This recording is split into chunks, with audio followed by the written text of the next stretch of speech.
वरिष्ठांचा phone आल्यानं कारवाई झाली नाही असं म्हटलंय जितेंद्र आव्हाडांनी। अमोल काटेंनी माहिती दिल्याचा आव्हाडांचा दावा आहे। अमोल काटे अक्कलकोट पोलिसात तक्रार दाखल करण्यासाठी गेले होते।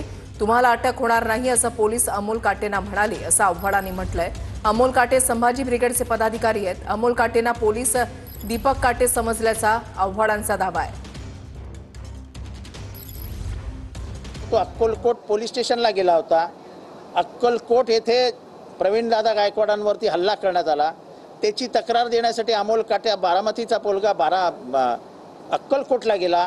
अक्कलकोटच्या पोलिसांनी उभं राहून त्याचं स्वागत केलं आणि म्हणाले तुम्ही काय काळजी करू नका, तुम्हाला काय अटक वगैरे होणार नाही, आम्हाला वरनं फोन आलेले आहेत। ही हकीकत ही अक्कलकोट पोलीस स्टेशनमध्ये घडली आणि हे स्वतः अमोल काटे याने मला सांगितलं।